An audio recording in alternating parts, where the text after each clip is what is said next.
Welcome, good morning all of you. आज हम आपके लिए लेकर आए हैं क्लास 10th एसएसटी का ज्योग्राफी जो पार्ट है भूगोल, चैप्टर नंबर 4 जो चल रहा था हमारा कृषि की। एक वीडियो नंबर 8 है। हम इससे पहले 7 वीडियो बना चुके इस चैप्टर की। आज का जो टॉपिक है वो है खाद्य सुरक्षा, जिसको इंग्लिश में कहते हैं फूड सिक्योरिटी। खाद्य सुरक्षा के बारे में आज हम अध्ययन करेंगे।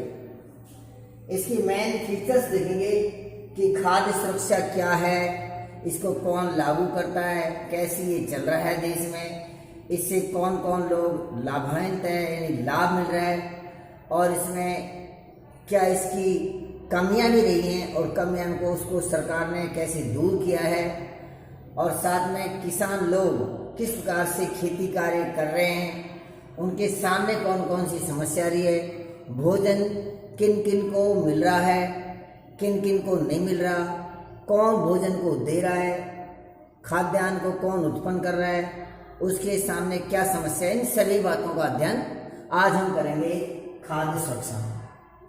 देखिए, खाद्य सुरक्षा का जैसे अगर सबसे पता लगता है कि खाद्य सुरक्षा कि खाद्य माने खाद्यान्न, कि खाद्यान्न की एक सुरक्षा होनी चाहिए, एक सेफ्टी होनी चाहिए। क्या कि गरीब से गरीब और अमीर से अमीर अर्थात सभी व्यक्तियों को भोजन मिलना चाहिए। इसलिए खाद्य जो है, जो भोजन जो है, एक बेसिक आवश्यकता है कि आधारभूत मूल यानी कि हमारी आवश्यकता है, इसको पूरा करना बहुत जरूरी है। इसलिए भोजन एक आधारभूत आवश्यकता है और प्रत्येक व्यक्ति को न्यूनतम पोषण यानी पोषक पदार्थों का मिलना बहुत जरूरी है। अगर उसको कम से कम न्यूनतम पोषण भोजन प्राप्त नहीं होगा तो व्यक्ति स्वस्थ नहीं रह सकता।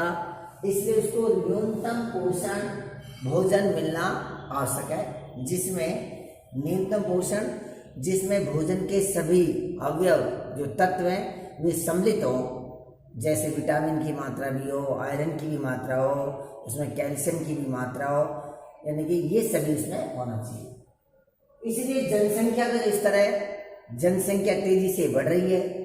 अब जनसंख्या तेजी से बढ़ रही है तो खाद्यान्न का भी तेजी से उसका उत्पादन होना चाहिए, लेकिन ऐसा नहीं हो रहा। जिस गति से जनसंख्या बढ़ रही है उस गति से खाद्यान्न के उत्पादन में वृद्धि नहीं हो रही। इसलिए जो खंड, जो ब्लॉक है खाद्यान्न सुरक्षा से वंचित है, उनके सामने बड़ी समस्या है इस चीज की। अगर कुछ प्रदेश, क्योंकि हमारा जो भारत जो देश है, अगर उसकी भौतिक संरचना देखते हैं तो भारत देश सभी जगह समान नहीं है।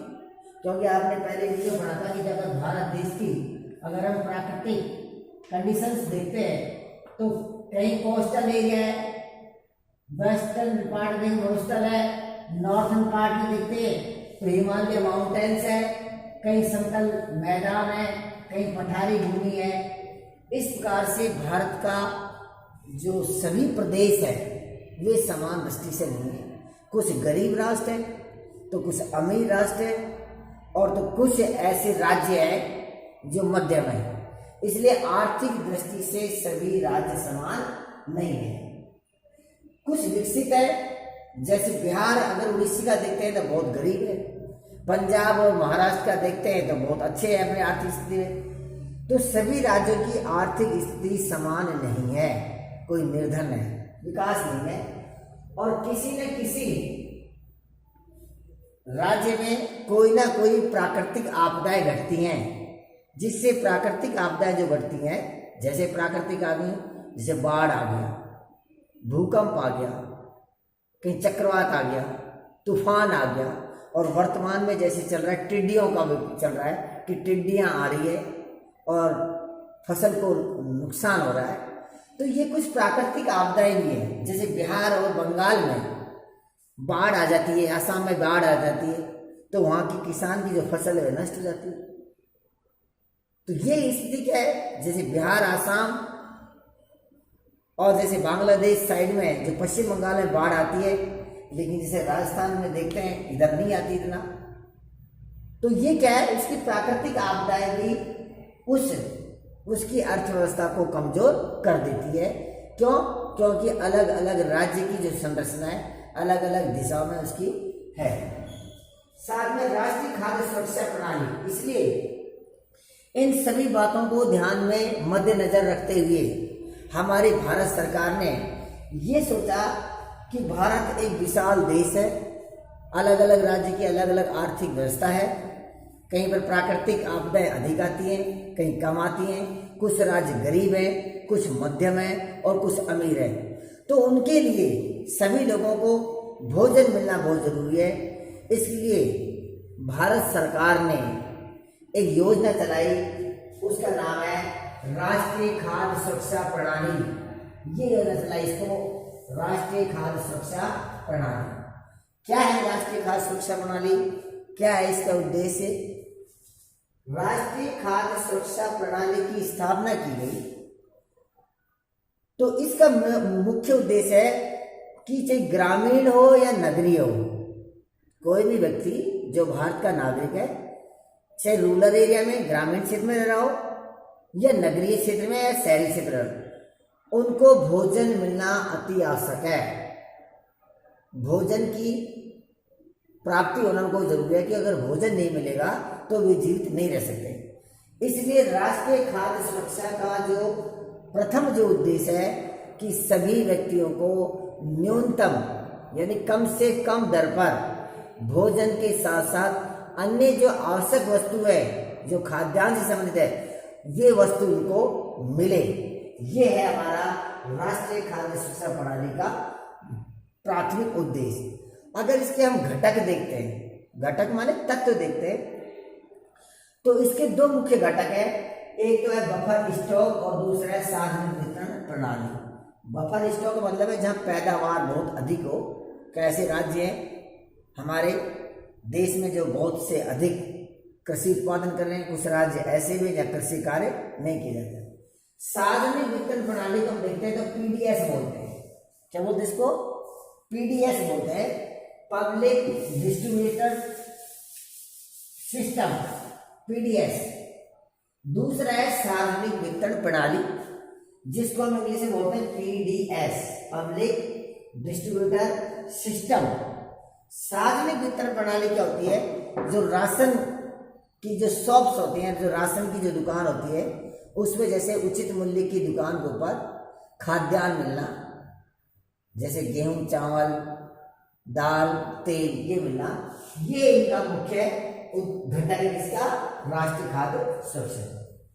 तो बताते हैं कि ग्रामीण और शहरी जिसमें नगरीय खाद्य पदार्थ सस्ती दरों पर और प्राथमिक उद्देश्य सबको भोजन उपलब्ध कराना, ये इसका उद्देश्य है। किसका उद्देश्य बता रहे हैं हम? राष्ट्रीय खाद्य सुरक्षा प्रणाली।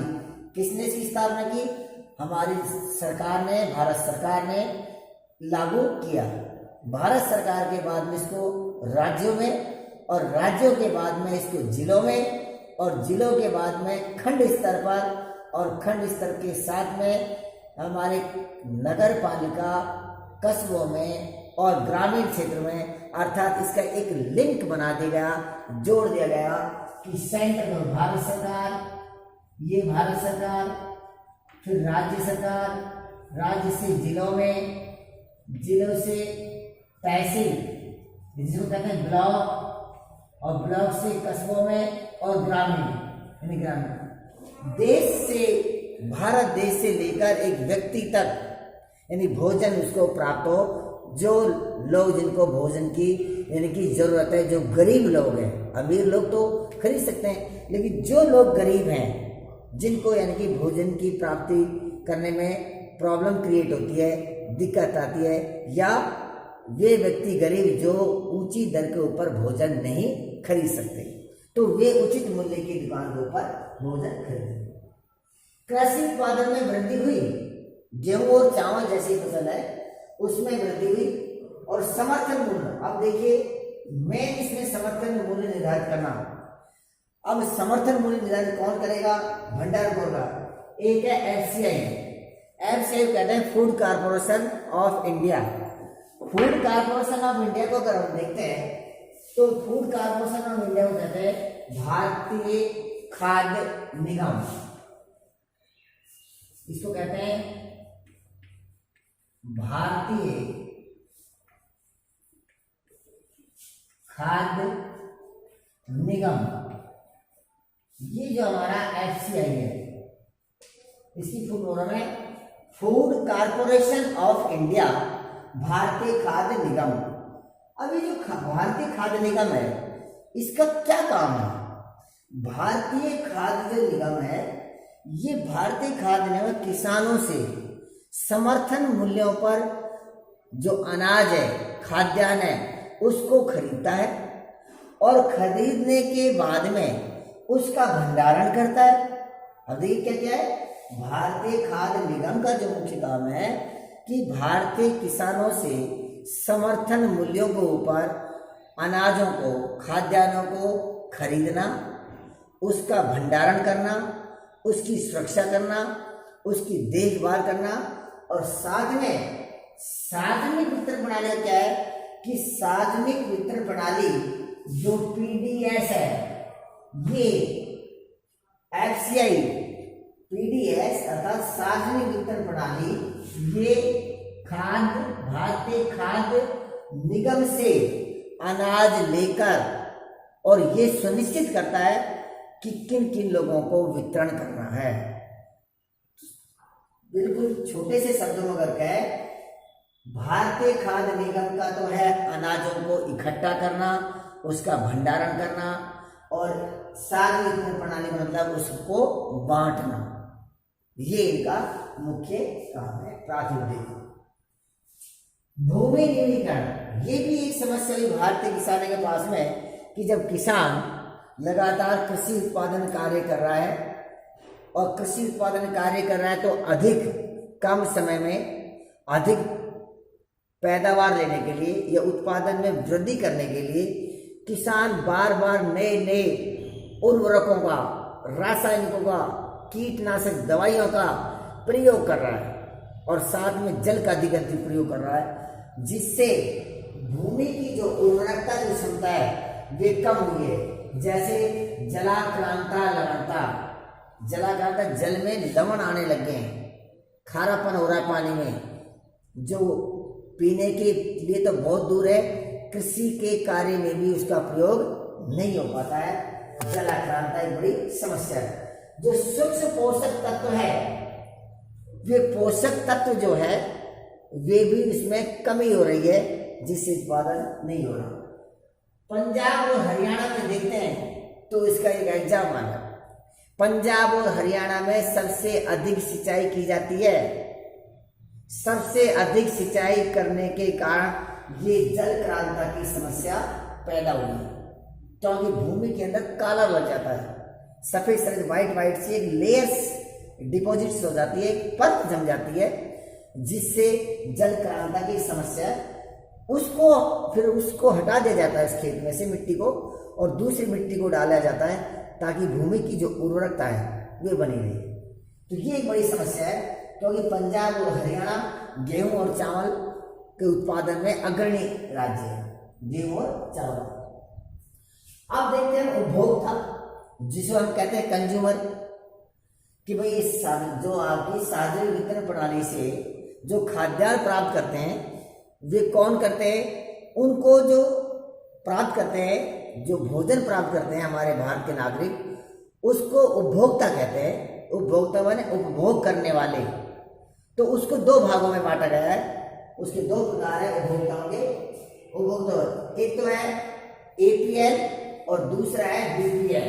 देखो उसको उपभोक्ता के दो नाम है इसमें। उपभोक्ता जिसको हम कहते हैं कंज्यूमर, उपभोक्ता पहला है एपीएल और दूसरा है बीपीएल। एपीएल को बोलेंगे हम above poverty line. Above poverty line का मतलब है गरीबी रेखा से ऊपर। ये तो गरीबी रेखा से ऊपर है, गरीबी रेखा से ऊपर, और ये बीपीएल बिलो पॉवर्टी लाइन, गरीबी रेखा से नीचे। ये हो गया गरीबी रेखा से नीचे। एपीएल और जो बीपीएल है ये उपभोक्ता की दो श्रेणी है, दो श्रेणी में बांट दिया गया है कि एक तो गरीबी रेखा से ऊपर वाले और एक गरीबी रेखा से नीचे वाले, जिसको इंग्लिश में एपीएल और बीपीएल नाम दिया गया है।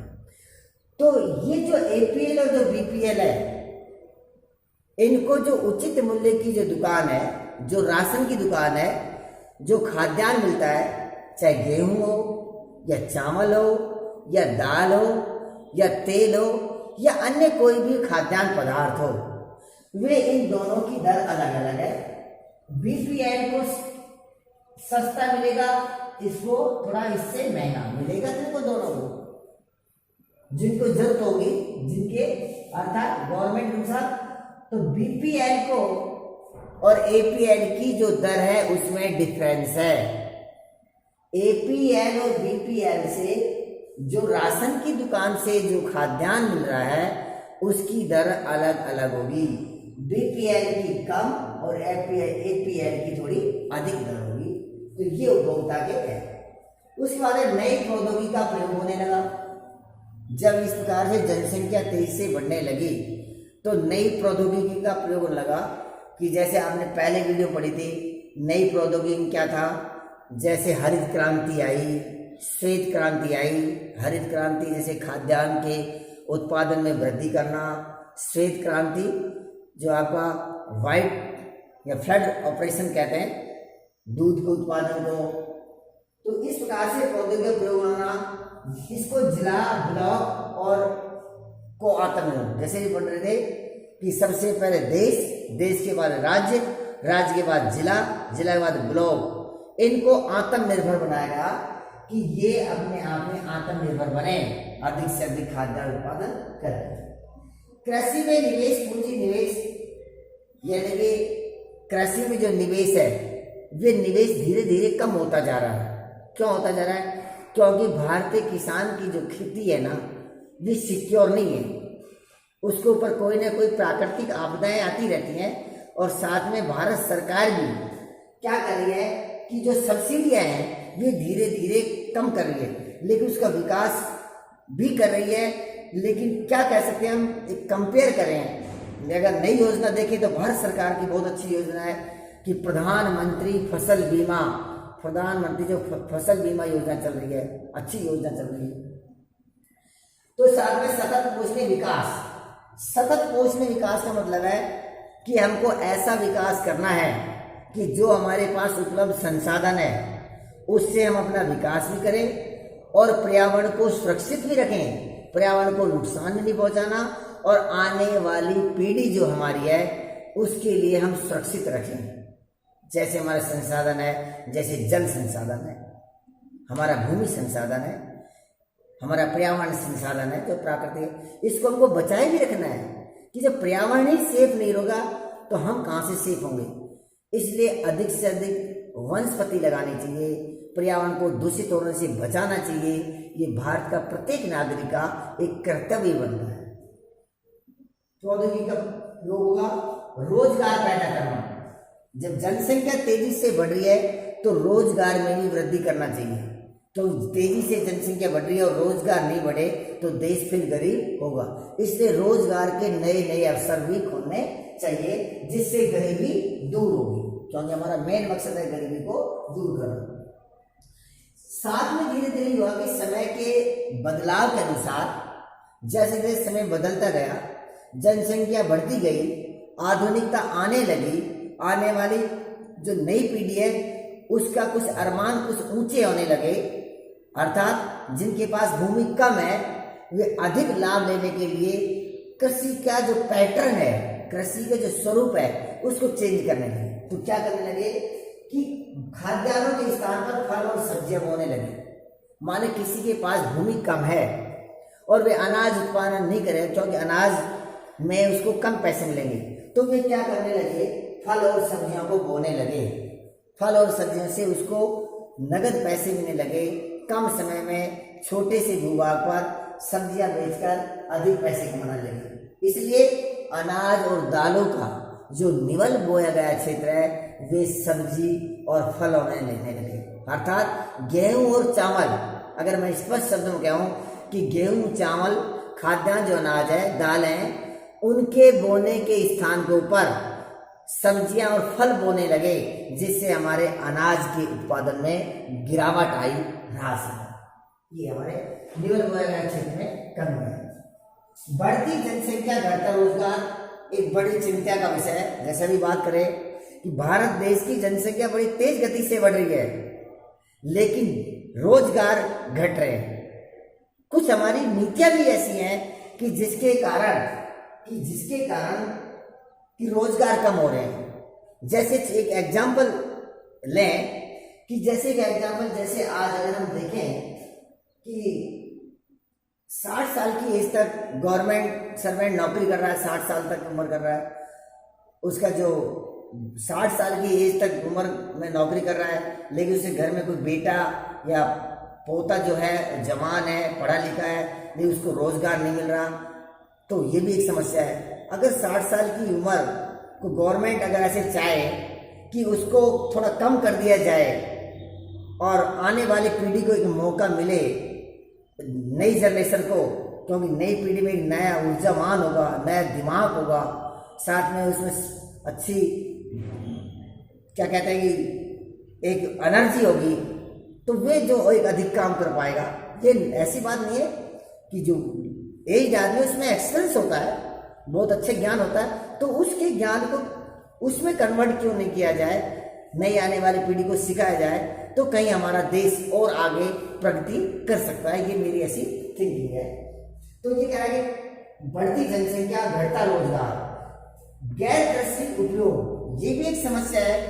हमारी भूमि के ऊपर गैर कृषि कार्य किए जा रहे हैं, जिससे हमारी कृषि का जो उत्पादन जो दर है वे यानी कि इसमें कहीं कमी आई है।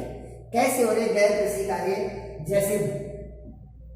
जैसे जो बंजर भूमि है, उस बंजर भूमि को उपजाऊ बनाया जाए, लेकिन कुछ भूमि के ऊपर जैसे प्लॉटिंग हो रही है, यानी गैर कृषि कार्य में जैसे नए नए रोड कंस्ट्रक्शन हो रहे हैं या फैक्ट्रियां बन रही है, तो नई नई कॉलोनियां बस रही है।